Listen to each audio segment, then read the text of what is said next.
Polisi menangkap 2 pelaku penyebar video asusila mirip artis Gisel Anastasia. Berdasarkan gelar perkara, polisi menyimpulkan adanya unsur pidana terkait penyebaran video asusila tersebut.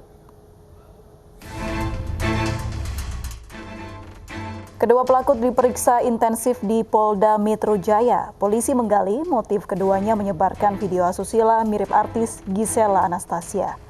Saat ini kasus telah ditingkatkan dari penyelidikan ke penyidikan. Menurut polisi ada 5 akun yang menyebarkan video asusila tersebut. 3 akun diantaranya sudah menghapus unggahannya. Polisi telah meminta keterangan pelapor. Kemungkinan polisi juga akan meminta klarifikasi artis Gisel Anastasia yang disebut-sebut mirip pemeran perempuan dalam video.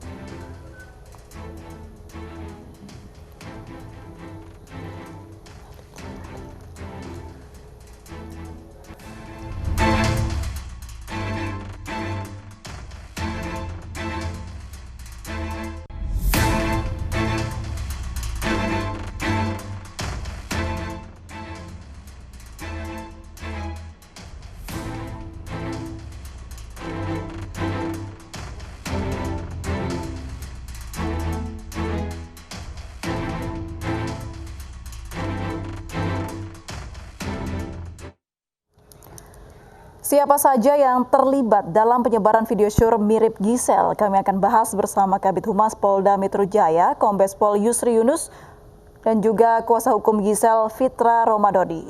Dan juga ada Pak Roy Suryo, pakar telematika. Selamat sore, Assalamualaikum Bapak-Bapak. Waalaikumsalam warahmatullahi wabarakatuh. Baik. Selamat sore, Waalaikumsalam Mbak April. Saya ke Pak Yusri terlebih dahulu, bagaimana penyidikan dari kasus video syur mirip artis ini? Makasih Mbak, selamat sore Mbak Suryo, Mbak Fitra.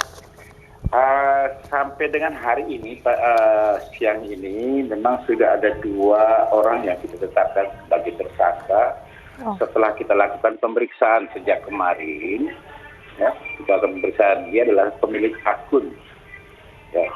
Kemudian malam tadi sudah kita lakukan tersangka dan kita lakukan penahanan terhadap bersangkutan.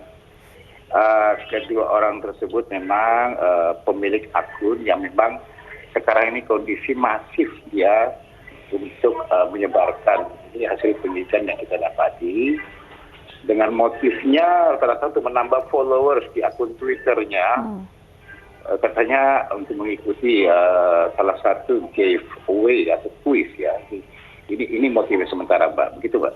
Baik Pak Yusri, 2 orang yang ditetapkan tersangka ini pemilik akun yang menyebarkan, apakah mereka merupakan dalam tanda kutip tangan pertama yang menyebarkan video ini? Bukan Mbak, jadi ini adalah penyebar masif sekali ya. Tersangka ini menurut hasil penyidikan dilakukan oleh penyidik unit cyber Polda Metro Jaya. Masih sekali dengan motifnya ada untuk mendapatkan followers yang banyak. Nah, ini masih kita dalami lagi ke atasnya siapa sih yang penyebar pertamanya, kemudian juga nanti sambil berjalan juga nanti atau kita bisa mengetahui siapa pembuat. Kita sambil menunggu saja Mbak. Baik, berarti penyebar pertama masih dicari ya Pak ya? Iya, betul sekali. Dari mana mereka mendapatkan video itu Pak hingga akhirnya bisa menyebarkannya dengan motif untuk menambah follower?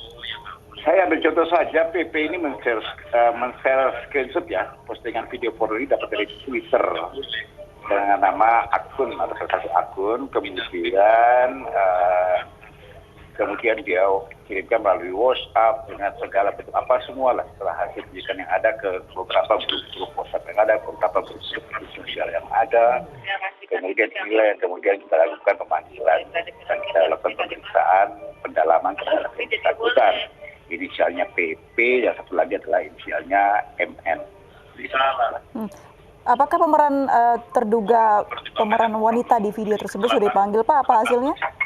Ya nantinya akan kita panggil ya, kita sudah rencana tidak lanjut karena dia menyebutkan ada nama pemeran itu. Kemudian kita akan rencanakan memang itu jadi saksi untuk kasus tersangka saudara PP dan MN ini Mbak. Baik. Kita beralih ke Pak Fitra Romadoni. Bagaimana Anda menangani kasus klien Anda hingga saat ini?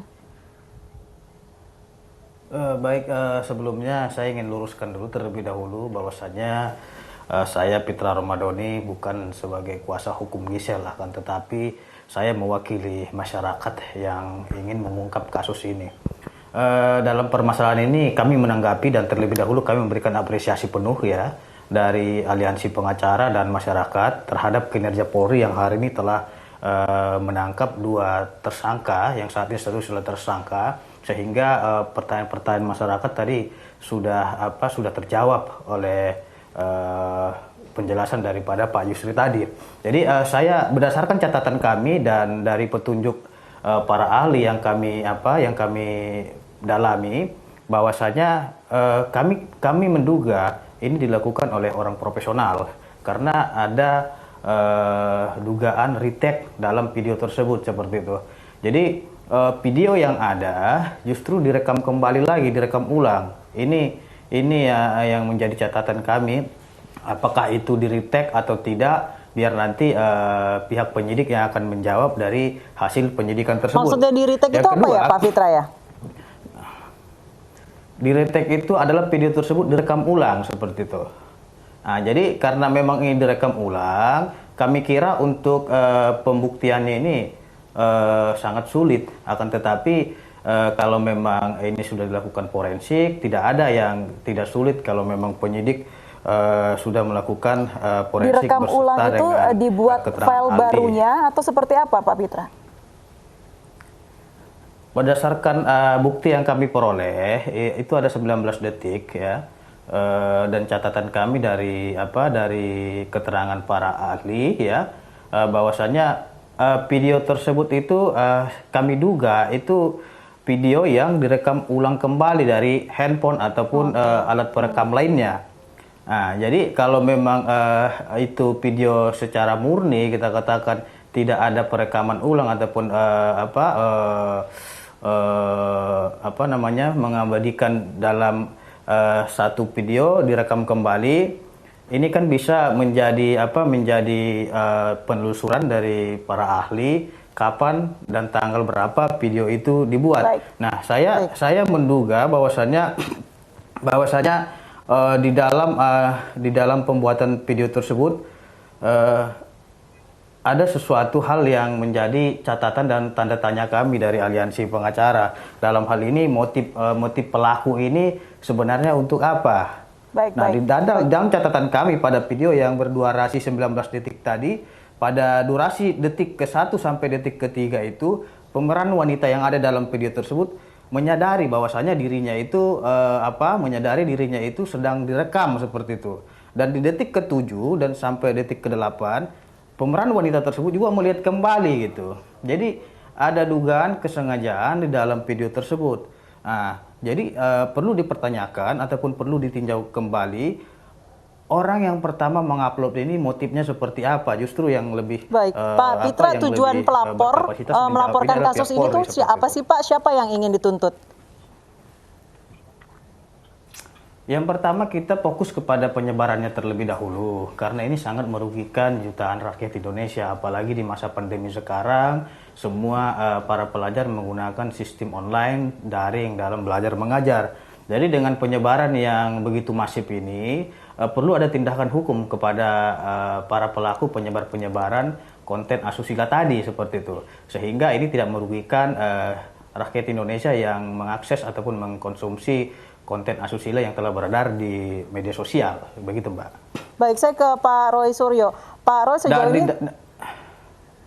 Baik, saya ke Pak Roy Suryo. Pak Roy, sejauh ini tadi Pak Pitra menyebutkan bahwa video ini diduga direkam lagi dari sumber aslinya. Apakah dengan seperti itu akan mempersulit keaslian? Apakah benar pemeran perempuannya adalah artis yang dituduhkan dan lain sebagainya atau penyebar utamanya? Pertama, saya appreciate dengan kerja dari Polda Metro Jaya.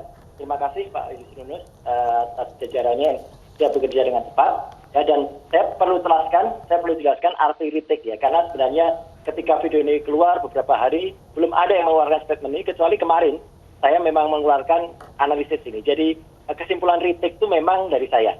Ya, kesimpulan retake itu adalah dari begini ceritanya. Jadi andai kata ini ada handphone yang kemudian digunakan, ini misalnya ini handphone ini digunakan untuk merekam yang bersangkutan, siapapun dia, wanita itu, kemudian file dari handphone ini kan sebenarnya ada datanya, ada yang disebut metadata atau timestamp-nya. Nah, kalau itu kemudian yang disebar langsung, ini otomatis kita bisa tahu kapan video ini direkam, ya, artinya adegan pria dan wanita itu kapan, itu bisa kita ketahui, bahkan ada suaranya. Nah, pengedar yang pertama, maka Mas Pitra Romadhoni tadi benar mengatakan pengedar yang pertama tuh saya juga berharap itu juga bisa kena oleh kepolisian karena dia merekam ulang.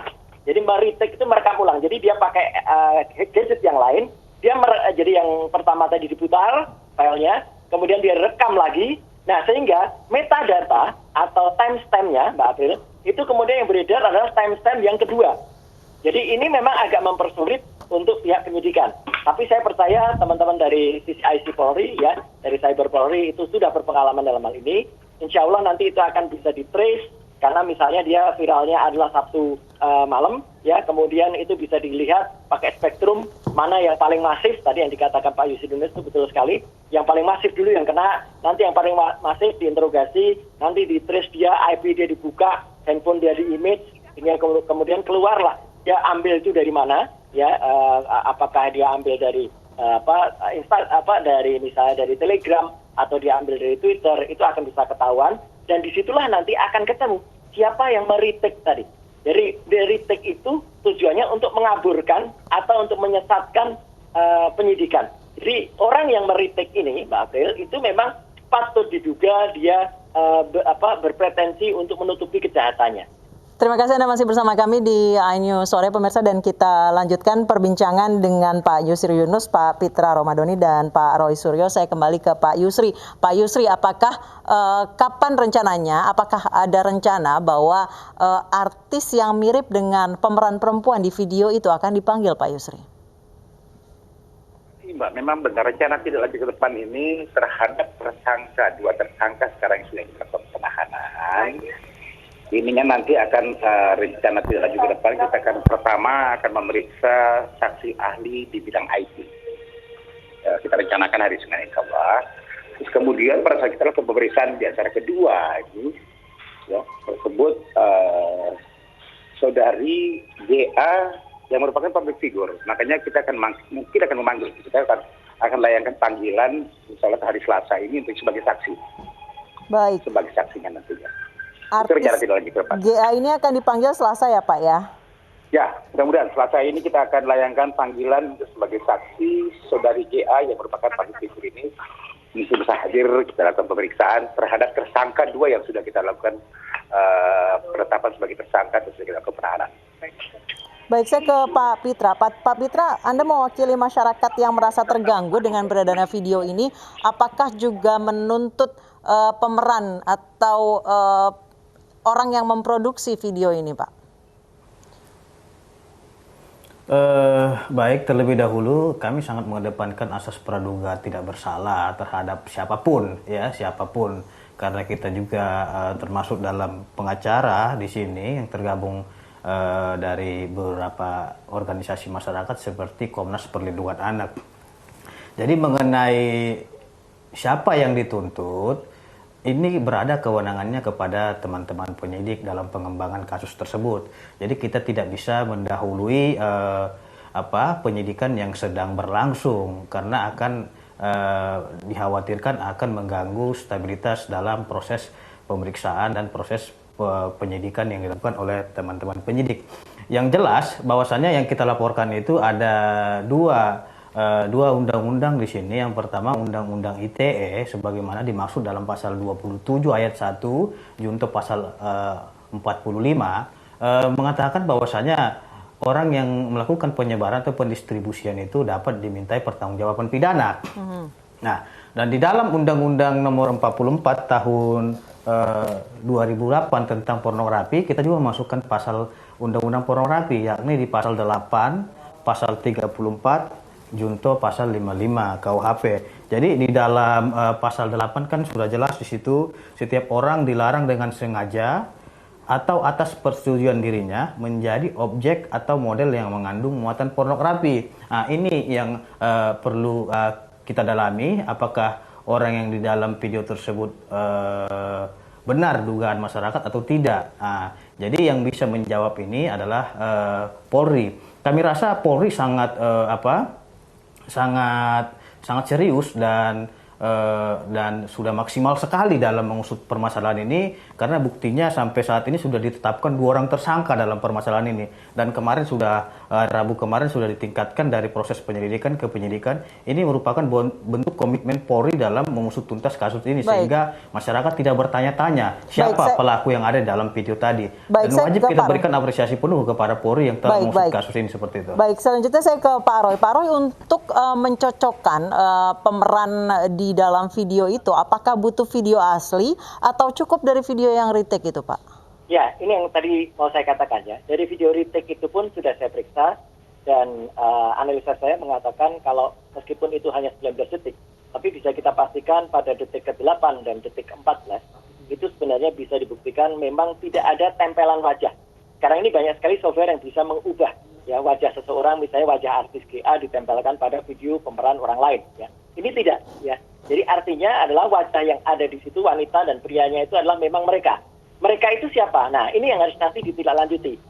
Riset saya yang lain menyatakan bahwa dengan file comparison, dengan software file comparison dan kemudian recognizer, itu akan ketemu atau sudah ketemu 72 sampai dengan 70% itu adalah artis GA.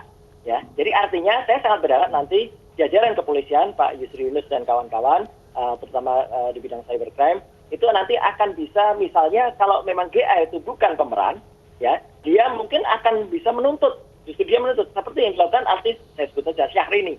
Ya, Syahrini menuntut orang yang menyebarkan foto palsu terhadap dia. Jadi karena itu foto palsu, Syahrini menuntut. Nah itu bagus. Saya harapkan GA berani menuntut kalau itu bukan dia. Baik, kalau baik. Dia berani menuntut. Tapi kalau dia tidak berani menuntut, nah saya kira ini tugas dari kepolisian, misalnya Polwan, untuk memeriksa secara fisik anatomi dari yang bersangkutan, seperti yang dulu dilakukan juga ketika ada video R dan TT sama LM, itu juga diperiksa oleh forensik, gitu ya. Jadi artinya supaya sokan dan dari sini ketemu semua. Tapi siapapun saksi ahlinya nanti ya, Mbak April, Pak Yusri, saya sangat mendukung ilmu pengetahuan. Jadi moga-moga dia akan juga bisa mengedepankan asas ilmu pengetahuan, dan saya setuju praduga tidak bersalah itu penting, tetapi kebenaran itu jauh lebih penting. Baik. Terima kasih Pak Roy Suryo, Pak Pitra.